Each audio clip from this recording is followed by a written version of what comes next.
Bro Fahrul Fulvian, hari ini kita kedatangan tamu Kepala Ekonom Trimegah Sekuritas. Apa kabar bro? Sehat Om, Alhamdulillah. Hari ini kita akan membahas gonjang-ganjing rupiah yang sedang ambrol dan juga IHSG yang juga lagi nyusep ya. Per 3 Juni kemarin IHSG anjlok 4,11%, kemudian 4 Juni hari ini ada 4% dan 692 saham rontok.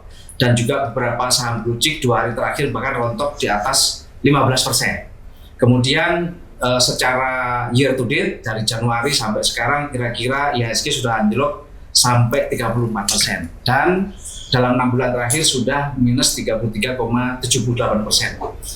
Dipicu mungkin sejak akhir Januari kemarin MSCI katanya Indonesia akan diturunkan dari emerging menjadi frontier market ya untuk indeks MSCI, dan kemarin tiba-tiba ada juga isu ya katanya Indonesia akan di downgrade peringkat hutangnya oleh S&P dan masih berupa isu saja. Dan yang terakhir ternyata memang outlook dan antara investment itu negatif untuk kedepannya, dan itu sama sebenarnya dengan obligasi kita gitu ya, surat utang negara.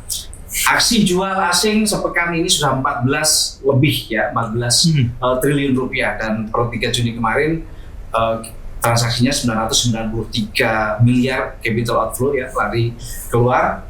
Pelemahan dalam 6 bulan terakhir mata uang rupiah sudah mencapai 8,41%, 1 tahun sudah 10,73%.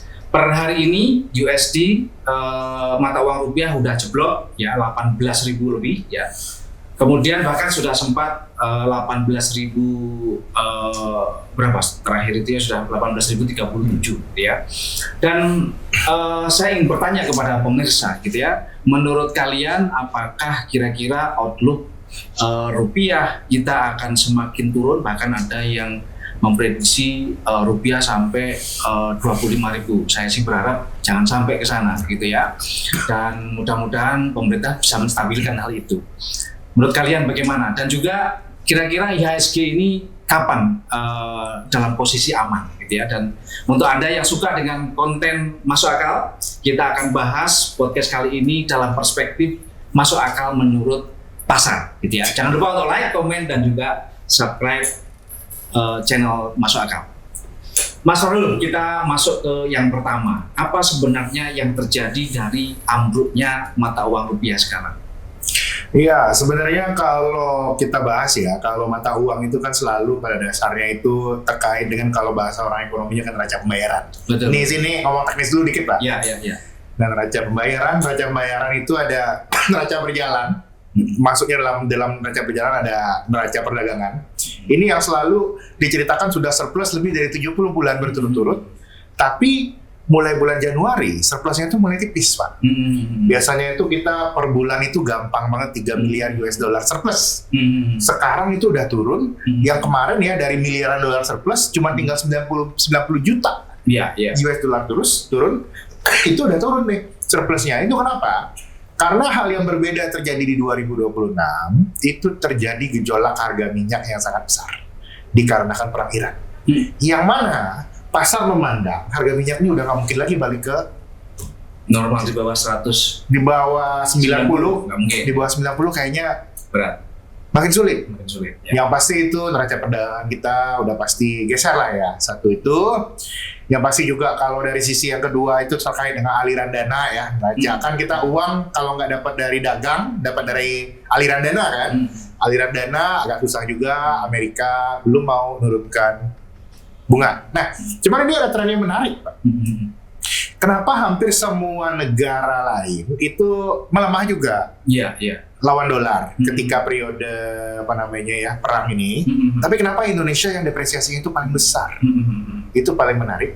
Kita harus lihat dulu nih apa perbedaannya Indonesia sama negara-negara lain. Tapi dalam beberapa pekan terakhir, baht Thailand, Singapura dollar, peso Filipina, Hong Kong, yen Jepang, yuan menarik, lumayan terapresiasi. Nah, ini yang sebenarnya itu harus kita bahas. Kenapa nih? Apa perbedaannya Indonesia sama negara lain, kalau saat ini secara fundamental ada perbedaan satu Pak. Indonesia sampai saat ini, dari saya memantau berbagai macam negara di Asia, di Amerika Latin, dan di Eropa juga, satu-satunya negara yang ketika adanya kenaikan harga minyak luar biasa tinggi, itu belum melakukan adjustment terhadap BBM-nya Pak. BBM yang dipakai kebanyakan orang. Iya. Sehingga, nah ini, aku mau cerita agak ekonomi dikit ya. Iya. Kan kalau kata pasar ya, kalau harga dimanapun itu, kalau harga di satu tempat geser naik gitu misalnya, harga di luar negeri naik, harga di negara yang juga mengkonsumsi barang yang sama harusnya naik juga dong. Betul. Iya kan? Betul. Ternyata yang lain itu semuanya pada naik, yang nggak naiknya kita sendiri Pak. Iya. Nggak naik kita sendiri, kita lagi bertanya dong melalui ekonominya, kok enak banget kamu bisa nggak naik sendirian. Ini yang lagi kejadian sekarang, konsekuensi karena kita tidak mempasterukan, membiarkan harga BBM ini sesuai dengan harga internasional, korban dari ini semua itu adalah rupiah. Karena itu saya terkait rupiah, tahun ini saya selalu cerita kemana-mana, rupiah ini sengaja dikorbankan Bapak Ibu. Iya. Supaya apa? Karena ini tekanan harga, walaupun BBM nggak naik, udah naik Pak. Ini sebenarnya pilihan yang diambil oleh pemerintah supaya kenaikan harga yang terjadi di sektor real itu tertahan. Betul. Sehingga rupiah dikorbankan, dan yang sebenarnya saya mau menceritakan juga, yang memang sengaja dikorbankan oleh pemerintah saat ini adalah sektor keuangan. Makanya jangan heran IHSG turun. Iya. Itu yang punya saham pada marah-marah. Kalau saya ceritanya, ini adalah pilihan polisinya pemerintah. Sektor Jadi, keuangan pemerintah ingin sektor real itu stabil, dijaga, BBM jangan naik terlalu tinggi-tinggi, ya, termasuk Pertalite dan juga biosolar terjangkau bagi masyarakat dengan subsidinya, sehingga harga-harga tidak terlalu inflasi, tapi pasar uang jadi korban. Pasar keuangan jadi korban. Ini pada dasarnya yang sedang kejadian. Tapi memang dalam kehidupan itu Pak, hidup ini kan harus balance Pak. Betul. Mau kita belajar filosofi mana, filosofi Eropa, filosofi Jepang, China, ataupun filosofi kearifan lokal kita, keseimbangan hidup itu adalah segalanya. Itu nggak bisa kayak sekarang ini sektor keuangan dikorbankan lama-lama, nggak bisa. Betul. Karena pasti berdampak ke sektor real juga Pak. Betul. Nah ini yang aku lihat harus dilihat oleh pemerintah juga. Karena kalau dibiarin nih, orang nanya, bisa nggak rupiah 20.000? Bisa, tapi jangan dong. Betul. Kebijakannya udah harus dibuat lebih balance. Itu pada dasarnya yang aku rasa pemerintah harus sangat memikirkan hal ini. Kalau dibiarkan terus-menerus ya mata uang rupiah terus-menerus melemah dibandingkan US dollar, sementara kita semua pengusaha juga bahan bakunya juga impor, nggak kuat impor, lama-lama jebol semuanya, ekspor kita hancur, barang-barang impor juga masyarakat nggak sanggup membeli. Ya itu kalau hal keuangan kita korbankan, benar kan? Benar, kira-kira salurannya seperti itu Pak. Tapi kita jangan lupa nih, kita harus tahu politikal ekonomi dari setiap kebijakan. Iya. Ya, ketika ada depresiasi rupiah, importir dan juga eksportir yang bahan bakunya impor dirugikan. Iya. Tapi eksportir komoditas sebenarnya ini sangat diuntungkan. Iya. Tapi memang ya kalau kita lihat depresiasi mata uang itu membuat sebuah redistribusi di masyarakat, redistribusi pendapatan, tapi hasilnya itu sangat nggak adil Pak. Betul. Kan bukan karena hasil kerja keras saya, bukan karena saya malas, tapi hidup saya kenapa susah gara-gara rupiah terdepresiasi. Ini yang sebenarnya harus pemerintah itu aware, polisinya itu makanya harus berimbang. Betul. Jangan sampai kita yang di sektor keuangan ini juga lihat, wah kok kita dikorbanin terus nih. Kalau kita dikorbanin terus nanti lama-lama kita pindah. Nah ini yang ditakutkan. Ini makanya kebijakan itu harus berimbang, karena kebijakan yang full menyenangkan semua orang pihak itu tidak mungkin. Betul. Tidak mungkin dilakukan. Kita hanya selalu bisa mencari second best.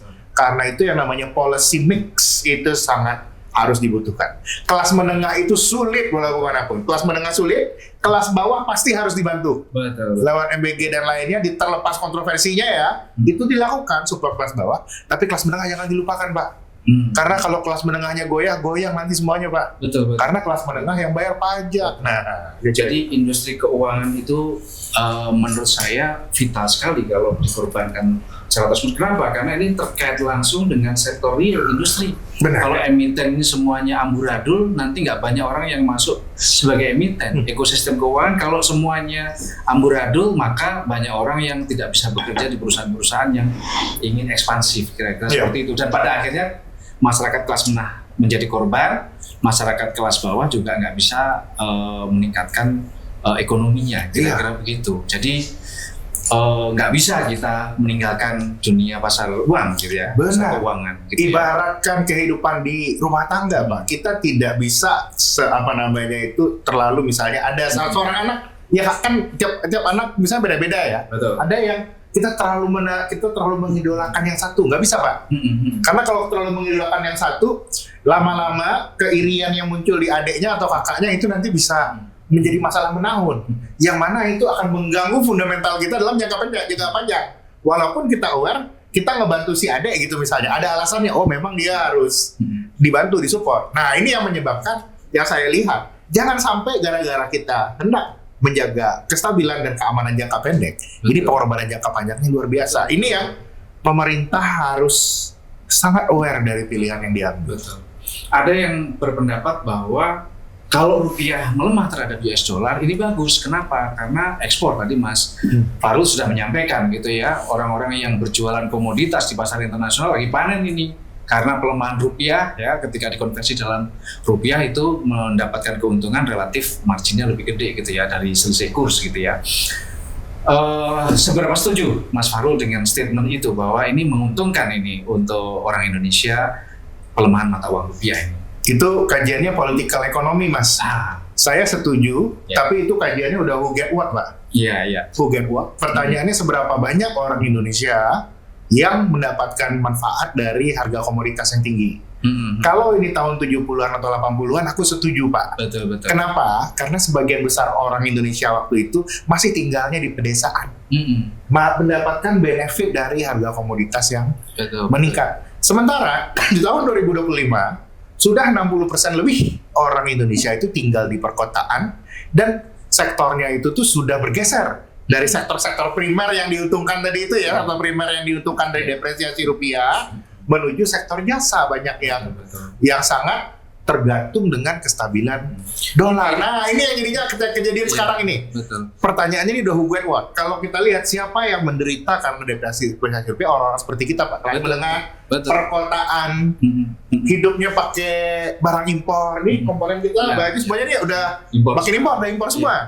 Impor semua, biasa beli apa ke supermarket. Dikit-dikit liburan ke luar negeri itu bakal dirugikan sekali. Tapi kalau kita membahasnya lebih spesifik, daerah-daerah penghasil komoditas mungkin mereka suka. Nah ini sekali lagi saya ceritakan, kebijakan terkait ini itu harus balance, Pak. Karena ekonomi yang baik bukan hanya ekonomi yang disupport oleh satu atau dua sektor tertentu atau satu atau dua provinsi tertentu, tapi harus bisa memberikan sesuatu kebijakan yang menyeluruh sehingga bisa stabil. Semuanya senang terus nggak mungkin.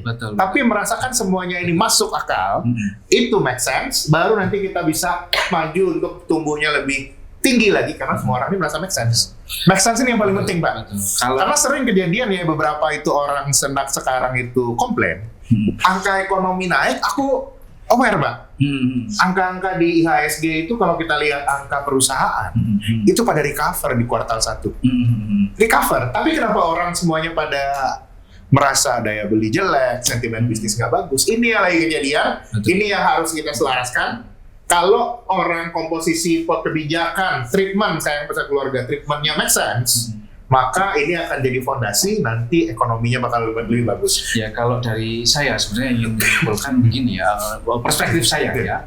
Jadi dalam jangka pendek ini ya, kejadian penurunan nilai mata uang rupiah terhadap US dollar ini adalah sebuah kecelakaan ekonomi yang tadi mengorbankan industri, mengorbankan rupiah gitu ya dalam jangka pendek ini.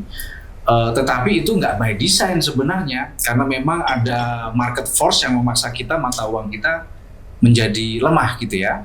Dan sebenarnya tetap nggak bagus kalau mata uang kita melemah. Nah kecuali by design kita memang sebagai negara eksportir, by design sebagai negara eksportir yang kita ingin meningkatkan ekspor kita ini melemah dari 15.000, 16.000, 17.000, sekarang 18.000 dan menuju 19.000, ini semua akan menjadikan ketidakseimbangan dalam demand supply pasar gitu ya kira-kira. Jadi jangka pendek tetap lebih baik kita ini kuat dulu gitu ya, sambil jangka panjang memperkuat ekspor kita, kemudian kita pelan-pelan bagaimana punya daya saing yang kuat kita di pasar internasional. Gitu. Kalau saya selalu pro-nya daya saing itu jangan adu murah, Pak. Betul. Kalau adu murah itu pasti semuanya ujungnya capek. Betul. Pasti pernah bisnis kan? Kalau bisnis adu murah capek, Pak. Capek makan hati, pasti ngerasa. Betul. Karena itu aku sarankan kalau memang Indonesia maupun ekspornya naik, sebisa mungkin kita jangan adu murah dengan mendepresiasikan mata uang. Betul. Karena sekalipun berhasil capek, Pak. Yeah. Capeknya ini ongkosnya itu banyak di macam-macam. Kalau kita kerja sampai kecapean, ongkos entertainmentnya naik, harus pergi pijat, healing kalau kata anak sekarang, dan lain-lain itu harus kita pikirkan dengan baik. Betul. Sepakat ya, setuju. Next topik kita bicara tentang indeks harga saham yang tadi kita sudah bahas gitu ya. Penurunan IHSG itu gila-gilaan gitu ya, dan sekarang semua orang pada anjur-anjuran portfolionya gitu ya. Sebenarnya ini sinyal seperti apa? Apakah sampai seberapa lama ini kira-kira akan terjadi IHSG? Saya lihat masalah utama IHSG itu adalah terkait dengan terlalu banyaknya kejutan-kejutan yang terkait dengan kebijakan pemerintah. Semuanya itu tiba-tiba banyak dan sulit dicerna, Pak. Dan market itu adalah persepsi. Market masalah persepsi. Market itu selalu berpikir 6-12 bulan ke depan. Iya. Kalau ada hal-hal yang tiba-tiba muncul dan yang tiba-tiba ini dibiasakan, kita harus aware bakal ada lebih banyak hal tiba-tiba lagi. Ini yang saat ini market itu berpikir pemerintah mengeluarkan banyak kebijakan ini.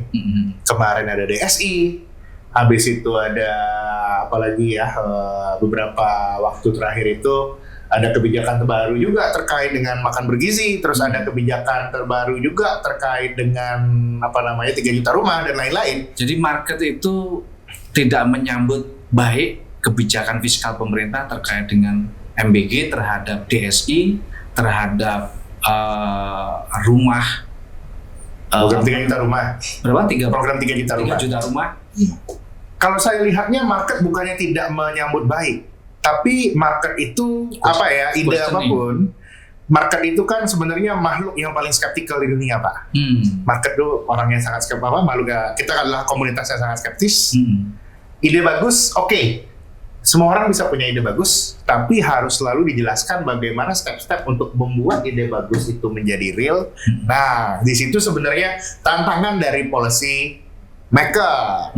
Jadinya seringkali memang yang kejadian persepsi market muncul negatif bukan gara-gara programnya kurang bagus. Programnya bagus sekali, Pak. Terkait masalah stunting dan kebutuhan rumah dan lain-lain, itu masalah real yang ada di Indonesia. Cuman market belum merasakan sense-nya bagaimana ini bisa dilaksanakan dengan sustainable. Nah, itu dia. Tadi sempat kita singgung kan, di luar sentimen indeks itu untuk saham positif hijau gitu ya, di negara-negara lain di Asia gitu ya, terutama di Hong Kong, di Jepang, di China gitu ya, dan kita terus-menerus tingkat gitu ya. Artinya kepercayaan market ya, terutama seberapa penting kita ini harus mengorbankan diri kita untuk ngikutin pasar internasional dari perspektif Bro Fahrul ini. Kalau saya sih melihatnya to catch up with the international market is a must. Iya. Tapi kita harus juga mengukur diri kita, Pak. Di satu sisi nih, kita harus pleasing pasar nasional, terbuka, iya juga, jangan messy lah pada dasarnya, udah harus bisa menjelaskan. Tapi satu sisi kita harus aware juga, ada beberapa keterbatasan saat ini ada yang dimiliki oleh Indonesia. Korea Selatan kenapa itu kencang sekali? Karena ada saham proxy artificial intelligence-nya, Pak. Temanya saat ini yang sedang jalan di mana-mana itu tema artificial intelligence. Indonesia sayangnya kita belum ada sektor atau saham yang terekspos langsung ke artificial intelligence. Nah, kalau memang ternyata temanya kita nggak ada, dan dalam ini ya, tapi ini planning butuh juga nih antara yang masuk pemerintah harus punya AI juga kita wani. Tapi selama arahnya itu ada, saya selalu menekankan jangan memaksakan diri. Jangan memaksakan diri, sesuaikan saja, selalu berusaha jadi versi terbaik dari diri kita. Itu yang bisa kita lakukan. Jangan coba menjadi orang lain. Kita mau coba jadi AI, Ya. Karena walau bagaimanapun, ini mungkin statement yang tidak populer ya. Indonesia itu bagaimanapun tuh negara komoditi. Betul. Negara komoditi, orang butuh ke sini apa? It is for our commodity. Jadi hal yang nomor satu aku lihat harus diperbaiki dan juga pemerintah harus kembangkan lebih lanjut bagaimana sektor komoditas kita itu bisa sustainable, Pak. Ada yang berpikir kalau udahlah ngapain kita ini harus ngikutin pasar market finansial global gitu ya. Kita fokus pada market investor dalam negeri saja. Kita mesti ingat bahwa nature atau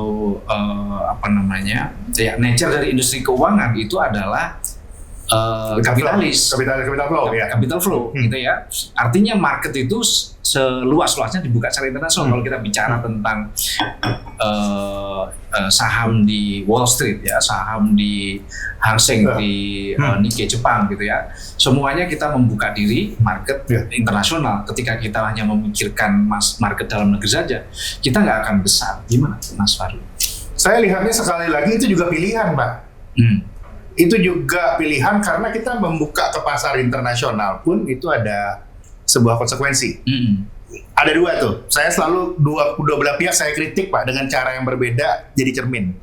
Untuk orang yang bilang kita harus misalnya itu dalam negeri aja, kita nggak usah harus pasar internasional kayak gitu kan.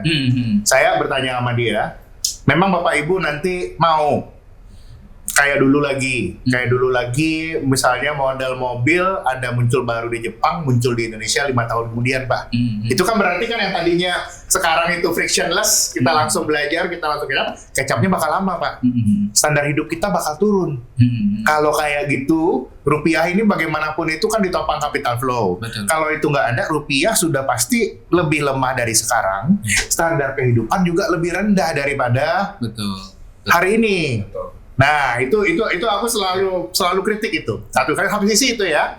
Kita mau standar hidup tinggi. Masuk akal. Buat teman-teman masuk akal ya. Capital flow artinya modal itu bisa masuk ke Indonesia dari luar, ada juga dari Indonesia lari keluar. Kira-kira gitu. Lanjutkan, Mas. Ayo, Kak. Itu yang pertama. Itu kritik saya untuk orang yang bilang kita nggak perlu sama luar negeri. Saya bilang, ready Bapak Ibu hidup subsisten lagi, hidupnya nggak senang lagi. Tiba-tiba harga mobil balik mahal lagi, atau income-nya nggak ada. Karena itu konsekuensi kalau kita menutup diri dari pasar internasional.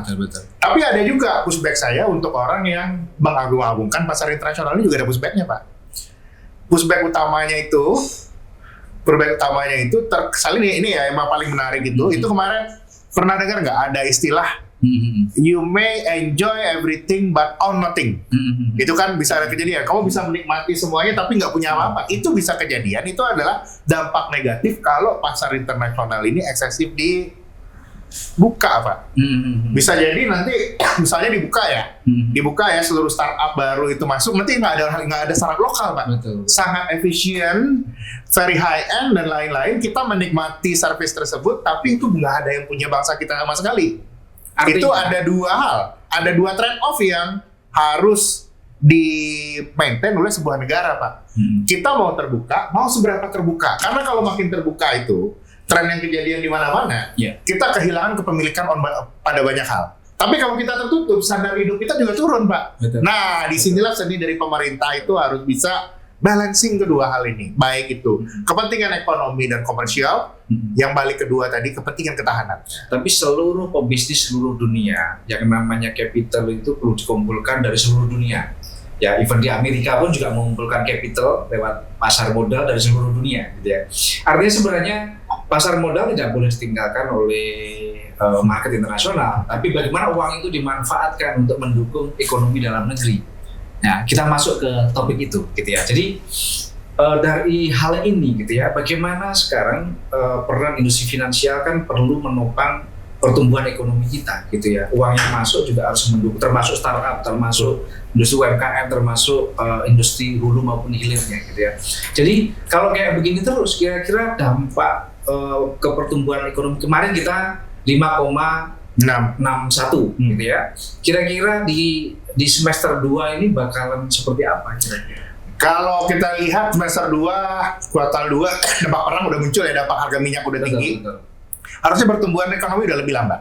Lebih Tapi itu that's for good ya, for good deed lah, itu hal yang oke sebenarnya. Terus yang kedua terkait dengan pasar keuangan tadi, sebenarnya itu yang harus dibahas oleh banyak pebisnis, terutama mungkin ada rekan-rekan yang punya fintech, yang punya bank dan lain-lain. Fenomena yang sebenarnya itu belum di-solve oleh sistem keuangan modern kayak zaman sekarang, itu adalah bagaimana kita bisa memberikan kredit atau pembiayaan dengan pola ekonomi yang totally berbeda dari generasi kita sebelumnya, Pak. Ini polanya beda, Pak.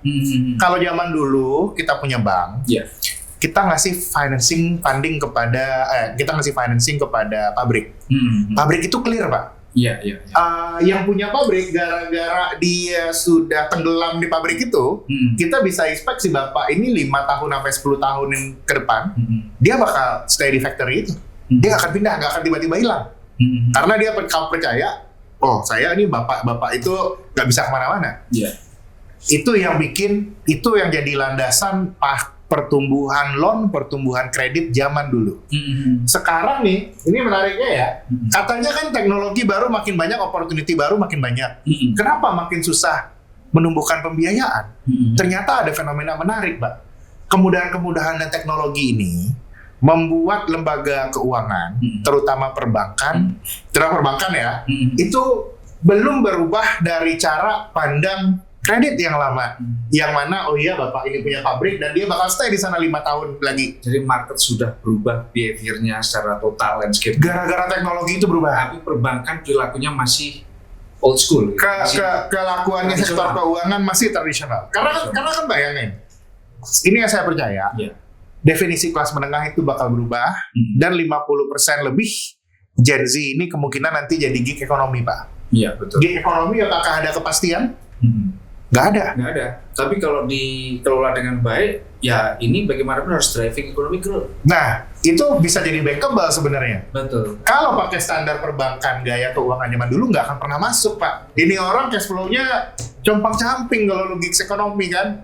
Langsung mungkin 2-3 bulan pertama oke, nanti ada orderan lagi off, nggak ada.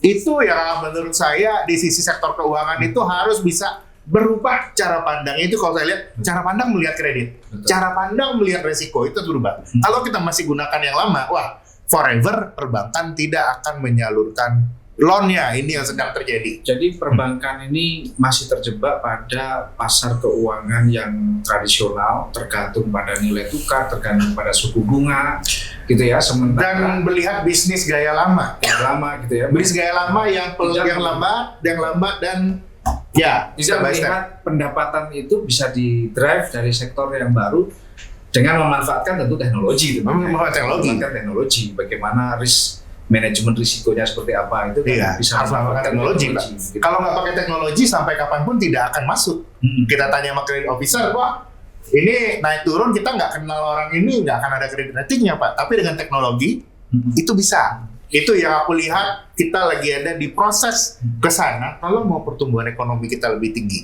kalau nggak pindah ke sana, Pak, percuma, Pak. Mau gelontoran likuiditas tidak akan ngalir, nggak ada gunanya. Betul. Dan likuiditas yang ada itu menjadi likuiditas semu sebenarnya. Kalau ternyata nggak mengubah kepada sektor realnya gitu. Dan sektor realnya sudah berubah total. Itu yang aku lihat harus kita, baik yang pelaku bisnis ataupun pemerintah regulator, akademisi itu harus paham. Aku rasa ini dunia udah berubah total, Pak. Dengan dunia after internet, after IoT, after AI ini berubah total. Artinya gini, saya mau mencoba menarik ke terkait dengan nilai tukar, terkait dengan IHSG. Ini kan bicara tentang persepsi publik, persepsi market ya internasional. Kalau kita ternyata 280 juta jiwa penduduk Indonesia, kelas menengahnya dengan angka yang sangat besar sekali gitu ya. Kemudian sektor keuangan, finansial termasuk perbankan dan fintech itu berhasil menggerakkan ekonomi dengan konsep ekonomi yang baru tadi, termasuk gig ekonomi. Sebenarnya mau kayak apapun luar negeri itu akan berminat terhadap Indonesia. Benar. Kita tidak perlu khawatir dengan naik turunnya, karena mereka mau nggak mau tetap mau stay di Indonesia. Permasalahan yang dialami Indonesia sekarang, kita masih terjebak dalam kelembaman yang lama, Pak. Betul, ya. Ini mudah-mudahan kita didengarkan dan menjadi masukan yang positif untuk menggerakkan ekonomi, gitu ya. Jangan dianggap ini hanya sebagai suatu kutub yang berbeda antara industri keuangan dengan industri real gitu ya. Jadi kira-kira mengalami perlambatan ya di kuartal kedua ini akan mengalami perlambatan. Akan terus perlambat sampai akhir tahun, akhirnya target pertumbuhan ekonomi 6% tahun 2026 ini impossible tercapai atau possibly tercapai? Kalau melihat kondisi global sekarang dan kapasitas kita, saya rasa ekspektasi kita agak di tahun-tahun dulu. Justru kalau ngegas bahaya, Pak. Betul. Karena saya menandakan seperti ini. 2025 akhir sampai 2026 awal, ibarat pembalap, kita lagi berada dalam lintasan lurus, Pak. Straight, aman. Yang gamenya adalah siapa yang bisa ngegas paling bagus, siapa yang napasnya kuat. Itu kita sudah terbukti dengan baik dengan angka pertumbuhan ekonomi sudah 5,6%. Iya. Tapi dengan adanya cerita bahwa resiko geopolitik itu meningkat, harga oil itu juga susah turun, isu di Amerika dan lain-lain. Isunya sekarang bukan siapa yang paling bisa ngegas paling bagus, paling kencang, tapi siapa yang bisa belok. Kalau yang bisa belok, kita lihat banyak negara tangga kita berhasil belok, pasar sahamnya kencang, Pak. Pasar sahamnya kencang, inflasinya naik, tapi kondisi aman terkendali. Jadi saat ini yang paling dibuktikan oleh pemerintah adalah sudah berhasil kita untuk tumbuh tinggi di lintasan lurus. Itu clear. Dapat angka 5,6. Sekarang PR kita sederhana, Pak. Ini belokan ngerem dulu. Ngerem dulu sebentar ya, gasnya kita udah nggak pegang gas lagi. Rem bentar, belok. Ini U-turn-nya lumayan soalnya, Pak. Setelah U-turn itu selesai, kalau itu selesai kita bisa ngegas lagi, tetap bisa juara, Pak. Jangan sampai bablas, itu aja PR-nya sebenarnya. Jadi kasus MBG terakhir dengan diperkarakannya pimpinan MBG itu bagian dari strategi belok itu. Saya harap seperti itu. Karena bagaimanapun ya dalam kehidupan itu nggak mungkin terus saja ya, Pak. Ada perubahan, ada review. Ini adalah bagian dari improvement. Nah, improvement ini yang mudah-mudahan ada hasilnya, kita berharap kondisi makin bagus. Karena memang isunya sekarang ini bukan isu kecepatan saya cerita, ini isu soal belok. Begitu kita selesai di belokan ini, mudah-mudahan kita bisa kencang. Tapi kalau nggak lewat belokannya, Mas, betul. Rupiah kita, Pak, itu indikator utama kita berhasil belok atau enggak. Karena itu pertumbuhan ekonomi setting, tapi terkait rupiah itu menunjukkan kita bisa belok di lingkungan atau enggak. Iya. Kayak film F1 itu loh, Pak. Betul ya? Lingkungan? Enggak, kayak film F1 yang 2 tahun yang lalu itu film F1. Kan itu yang pembalap mudanya kan disuruh ngegas, Pak. Oh ya, mobilnya nggak terlalu oke, tapi dia disuruh ngegas. Ada satu momen ketika dia udah harus belok, masih dipaksa ngegas, akhirnya mobilnya mental. Itu yang tidak kita inginkan terjadi. Ya, itu bahaya. Bahaya. Gagal melakukan manuver di tikungan kita berbahaya. Bahasanya kalau anak mobil bisa ngedrift dulu, Pak. Ngedrift. Iya. Sekarang bagi industri keuangan global, melihat berbagai manuver belok-belok yang dilakukan oleh pemerintah Indonesia, mereka kira-kira naik kepercayaannya atau enggak ini kira-kira? Butuh dibuktikan untuk bisa belok. Kalau saya memakai analogi tadi, bisa belok dalam artian butuh ada keseimbangan fiskal yang baru, harus dikomunikasikan. Harus clear, Pak. Targetnya gimana? Defisit berapa? Pembiayaan subsidi, pembiayaan MBG, belanja rutin, semuanya harus clear. Karena kalau nggak clear, sulit. Itu yang aku rasa PR utama pemerintah harus dilakukan sekarang. Begitu itu clear, sama juga pasar obligasi harus dibiarkan sesuai dengan fitohnya, market mekanismenya jalan. Kalau itu tercapai, kestabilan bisa kita dapatkan. Kira-kira seperti itu. Sekarang dengan outlook negatif pasar surat utang negara, obligasi kita, kira-kira tekanannya akan seperti apa terhadap industri keuangan kita ke depan? Kalau saya melihatnya ya, industri keuangan kita yang kita lihat ini, kalau kondisinya nggak ada perubahan, kita akan mengalami deficit of trust, Pak. Ini yang paling bahaya sebenarnya. Betul. Deficit of trust, yang mana deficit of trust itu bisa ditambal, bisa diperbaiki lebih baik lagi, dengan bercerita apa adanya dan menerangkan plan kita dengan baik. Betul. Kenapa? Pasar keuangan itu adalah makhluk paling realistis di dunia. Paling realistis dan skeptis, Pak. Oh, skeptis sekaligus. Realistis dan skeptis. Kalau bagus dia bilang bagus, jelek dia bilang jelek. Kalau dibilang terlalu jelek pun dia nggak percaya. Wah jelek ini hancur, nggak percaya juga Pak. Dibilang yang flowery oke, bagus terus, nggak percaya. Dia percaya semua itu for a cause.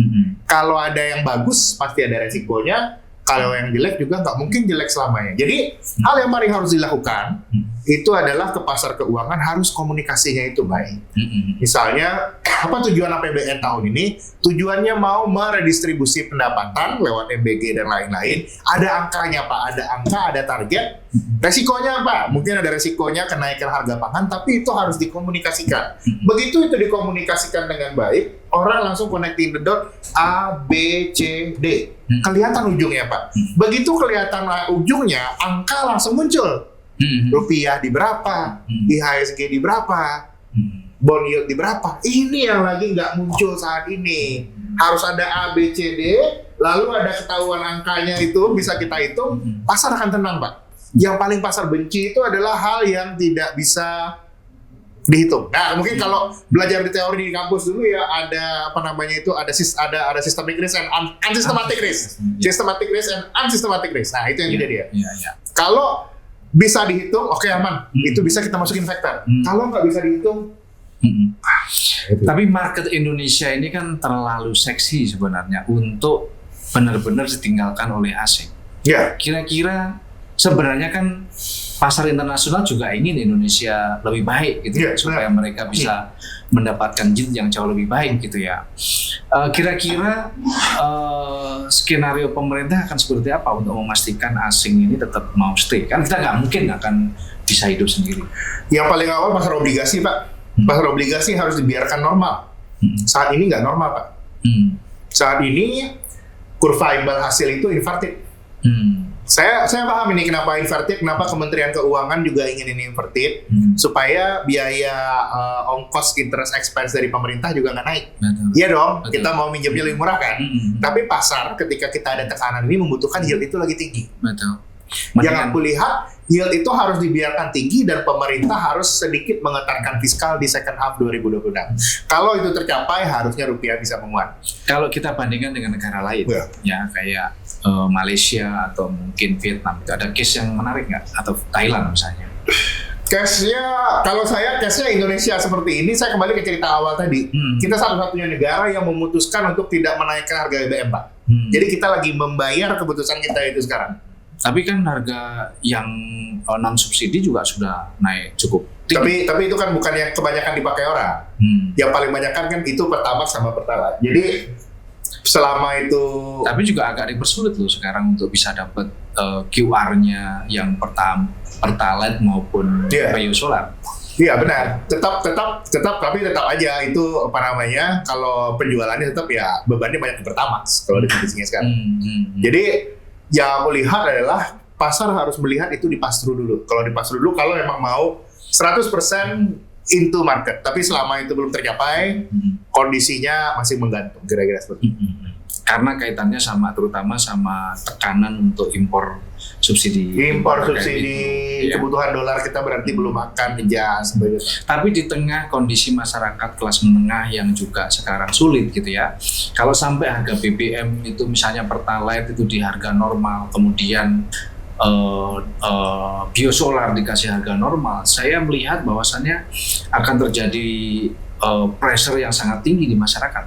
Disitulah pada dasarnya itu pilihan berat dari pemerintah. Betul. Permasalahan utama dari Indonesia ini dibandingkan negara-negara lain, Pak, adalah di dalam weighted average di komposisi inflasi kita, basic needs ini masih tinggi, Pak. Ya terkait dengan BBM, logistik dan pangan. Sehingga kalau ada shock dari harga internasional itu, karena kita juga impor, kita langsung diberi trade off yang luar biasa tuh. Mau jaga daya beli dalam negeri atau Anda mau depresiasi currency Anda banyak. Negara lain kenapa nggak mengalami trade off seperti itu? Karena negara lain standar hidupnya udah agak tinggi, Pak. Kalau kayak Amerika, isunya bukan harga pangan, Pak. Isunya adalah sewa rumah. Karena 30-40% atau lebih dari income-nya itu habis untuk sewa rumah. Isunya berbeda. Itu kalau aku lihat itu isu memang sangat spesifik di Indonesia. Kalau kita mau lepas dari isu itu, nggak harus kalau kenapa-napa itu BBM-nya naik. Memang kita harus beranjak jadi Indonesia maju dan memang arahnya harus ke situ. Kalau nggak kita bakal selalu kayak gini. Ya. Dalam satu hal saya setuju gitu ya, tetapi saya melihatnya memang untuk kondisi masyarakat Indonesia, saya lebih setuju bahwasannya subsidi BBM itu masih tetap dipertahankan untuk masyarakat. Kenapa? Karena itu sesuatu yang sangat dibutuhkan oleh masyarakat kelas menengah dan kelas bawah. Dan saya melihat sih pemerintah menyadari hal itu, gitu ya. Dan kalau itu benar-benar dilepas, ada risiko politik dan sosial secara benar, Pak. Gitu ya. Kalau begitu Bapak setuju rupiah dilemahkan berarti itu yang paling. Ya, maksud saya. Tetapi memang masalah trust, kan ini masalah trust. Dan memang harus diseimbangkan aja, Pak. Yang saya lihat kan memang tidak adanya trust terhadap policy atau kebijakan pemerintah untuk menjaga itu kan sama. Kita berpikir beras itu mahal, kenapa? Karena berpikir beras besok habis. Padahal stok masih ada. Bilang masih ada stoknya, tapi saya nggak percaya. Nggak percaya, iya. Kan gitu ya. Yang dilakukan pemerintah kan juga sama. Saya ini sedang menjaga rupiah supaya stabil, IHSG supaya stabil, tapi market tidak percaya. Kan problemnya itu, gitu ya. Karena itu kebijakan berimbang itu sangat muncul. Betul. Begitu kelihatan, saya analogi keluarga tadi ya. Begitu ngerasa anak yang tadinya tiba-tiba nggak diperhatikan, akhirnya disayang juga kok sama bapak, aku dia kok jalan sama bapak, itu akan luruh, Mas. Itu hal yang harus pemerintah lakukan juga. Buat pasar keuangan yang tadinya sudah merasa dianggap anak tiri, harus diluluhkan juga. Waduh, ternyata saya masih diperhatikan sama pemerintah. Kita nggak ditinggalkan berarti, itu yang pemerintah harus lakukan. Kalau nggak, akan sangat nggak balance. Hal yang nggak balance, jangka pendek mungkin bisa bertahan, jangka menengah, jangka panjang kita nggak tahu. Oke, ya. Menarik ya. Yeah. Nah, berikutnya terakhir ini terkait dengan masyarakat sendiri gitu ya, dalam konteks investasi dengan pelemahan rupiah, IHSG buruk. Dalam konteks investasi itu mereka harus ngapain ini? Apakah mereka harus hold untuk investment, ataukah dia harus averaging down, ataukah ya sudah kita sekarang itu diam aja gitu ya, atau pindah ke instrumen investasi yang lain, bagaimana? Kalau saya melihat ini dunia pasca COVID dan dunia pasca trade war, ini aku melihat ini pergeserannya lagi luar biasa, Mas. Kan kita sangat aware selama ini bertahun-tahun kan kita disuruh investasi keuangan ya, right? Tapi kebijakan-kebijakan disuruh nabung. Tapi kebijakan-kebijakan yang upcoming muncul dari berbagai tempat di seluruh dunia, it is not into the savers anymore. The Fed mau ngubah ukuran inflasinya, Kevin Wars mau quantitative tightening, lebih lanjut. Indonesia ada UP2SK, Mas. Kalau saya sih lihatnya kita udah harus pelan-pelan geser lagi nih dari investasi sektor keuangan, kita harus mulai belajar lagi bagaimana kita running sektorial. Kita harus lihat ini, kita harus consider. Tapi kan sektor keuangan kan tetap harus tumbuh besar. Benar, tetap harus tumbuh besar. Tapi kita harus mengerti arah perubahan zaman, saran saya. Keuangan tetap akan besar. Kalau itu saya lihat at the moment kita udah harus boleh lihat saham sektor komoditas. Tapi sektorial jangan lupa, Pak. Karena dunia itu di mana-mana ya, kalau istilah kerennya itu lagi mengalami inflationary bias. Betul. Di mana-mana APBN-nya banyak negara itu defisitnya makin besar. Yang mana kalau defisitnya makin besar itu akan membuat sektor keuangan makin rentan, tapi sebaran uang ke sektorialnya makin sempit. Makin meningkat justru ke sektorial. Ini yang harus diperhatikan. Karena harus diperhatikan. Kalau aku lihatnya untuk Indonesia, orang Indonesia di kondisi kayak sekarang, ini mungkin agak anti mainstream ya. Iya. Mungkin ya saham, ya saya kerja di saham is still good. Tapi saya melihat kalau memang sudah butuh mau beli tanah 3 sampai 3-5 tahun depan is the time. Kedepannya inflasi itu akan cenderung meningkat. Harga tanah yang sudah lama stagnan loh, Pak. Di mana-mana jualan susah. Ini harusnya udah mulai jalan lagi. It's time to accumulate real sector wealth gitu ya, aku lihat. Ya, persoalannya sekarang itu banyak sekali pengangguran, lulusan perguruan tinggi banyak yang nggak diserap oleh dunia industri gitu ya. Pada saat yang sama ketika mereka mau bisnis, mau bangun startup, mau wirausaha gitu ya, tidak ada sistem ekosistem yang mensupport kelompok ini, sehingga mereka akan tetap menjadi masyarakat yang kesulitan, ya akan menjadi beban ekonomi gitu ya. Ini kalau dari perspektif apa yang bisa dibantu untuk kelompok ini dengan kondisi seperti sekarang gitu? Ini sekali lagi ini pendapat saya mungkin sometimes nggak populer. Saya lihat kelas menengah ini mungkin beberapa dekade ke depan ini bakal terus shrinking, Pak. Kenapa saya bilang terus shrinking?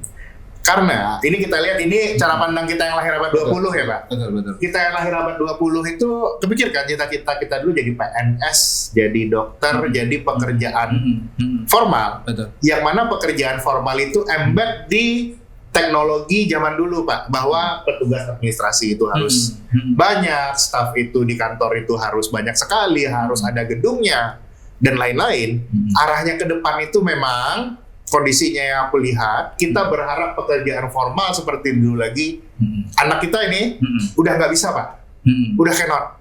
Akan makin banyak ke depannya itu orang itu kerjanya dari gigs ekonomi. Kalau saya sih lebih punya pandangan, hal yang belum pemerintah lakukan, belum pikirkan sekarang, kita harus pikirkan bagaimana hak dari pelaku gigs ekonomi ini, sehingga ketika terjadi perubahan pola ekonomi ini dari orang rame-rame kerja kantoran dan kerja formal berubah menjadi gigs ekonomi, standar sosialnya tidak runtuh. Itu yang pemerintah harus arahkan. Nah, dan juga supaya gig ekonomi ini jalan, pemerintah harus berikan platform di situ. Bagaimana upskilling, mungkin pada belajar AI, ini penting loh Pak. Betul. Ke depan, kalau nggak bersama AI, Anda akan digantikan AI. Nah, ini yang kita harus aware juga. Kalau pemerintah udah mikirin ke arah sana, baru oke. Tapi hal yang paling penting kalau aku lihat, ini dunia strukturnya lagi berubah. Ya, yang menarik ya, saya melihat ada perilaku investasi yang berubah total gitu ya, antara di kelompok-kelompok anak milenial sekarang gitu ya. Kita ingat mereka didik di era COVID gitu ya, di mana mereka berpikir itu seolah-olah masa depan itu ada di Bitcoin. Masa depan itu di investasi aset finansial yang membuat dia tiba-tiba cepat kaya. Dia nggak berpikir untuk bisnis sektor real yang harus tekuni dia sampai dia menjadi sukses gitu ya. Di saat yang sama, kelompok ini sekarang kebingungan semuanya. Dulu belajar investasi Bitcoin ternyata bangkrut gitu ya. Kemudian dia masuk ke industri, pindah ke saham ternyata bangkrut lagi gitu ya. Mereka masuk di forex juga ancur-ancuran misalnya seperti itu. Nah, jadi kelompok ini harus kita bina, kita berikan literasi yang benar terkait dengan investasi gitu ya. Dalam konteks ini kan mereka juga belum punya banyak uang, paling-paling dia juga dapat duitnya dari orang tuanya, seperti itu. Sementara uangnya juga udah pada habis. Mau diapain ini kelas ini? Kalau saya sekarang selalu saya ceritain. Ini saya kebetulan ini approach-nya agak nggak mainstream ya Pak. Iya. Kalau nanya apakah Anda harus investasi? Kalau saya selalu bilang itu kepada misalnya banyak, kalau ketemu forum anak muda, nggak harus. Pertanyaannya, kamu sudah punya uangnya? Kalau nggak punya uangnya, ngapain? Nggak harus. Hal yang mesti kamu lakukan, investasi terbesar kamu itu bukan investasi saham, bukan investasi kripto. Investasi terbesar kamu itu harus investasi di diri kamu sendiri, di skill kita, di kemampuan kita untuk bisa engage dan menjadi relevan di perekonomian sekarang. Karena saham dan lain-lain itu tidak akan bisa kamu capai kecuali kamu bisa untuk ngasih bold statement, gua relevan di ekonomi ini. Itu dulu yang aku lihat harus kita bantu. Jadi industri keuangan saham itu nggak bisa dijadikan sebagai pijakan untuk bisa wealthy gitu, udah nggak bisa. Kalau saya melihat saham itu enhancer Pak. Dari udah punya 1.000 jadi 10.000. Tapi kalau itu jadi saham itu investasi selalu cerita ketika kita punya surplus. The problem untuk banyak generasi bawah aku lihat Gen Z itu adalah kita harus membuat mereka ready sehingga mereka punya surplus. Ketika mereka punya surplus, mereka akan jadi pasar keuangan kita yang lebih stabil. Karena kalau enggak, yang banyak kejadian sekarang, mungkin ini resiko upside dan downside-nya ya. Kalau ada investasi yang tiba-tiba lompatnya luar biasa kayak kripto kan, saya tiba-tiba kaya dari kripto. Tapi sejarah kita udah paham bahwa tidak pernah ada orang yang bisa outstanding, jangan jadi bagian part of the crowd. You'll never get outstanding. Yang follower di belakang akan selalu dapat lebih sedikit daripada Orang yang sudah berani masuk dari awal. Yang mana biasanya itu akhir ceritanya mungkin it works for 1, 2, 3 atau 10 orang, tapi for the rest Karena sulit. ya karena mungkin mereka berpikir gini, mau kaya menjadi Jack Ma, menjadi seperti Elon Musk, Mark Zuckerberg, atau kaya jadi kayak Warren Buffett, Jim Simon gitu-gitu ya. Jadi udah ngapain kita jungkir balik untuk bisa sukses, sudah mendingan di sektor keuangan aja, all in istilah anak sekarang kita all in di situ. All in. Terus habis itu nyungsep. Tapi satu sisi aku percaya all in is a thing.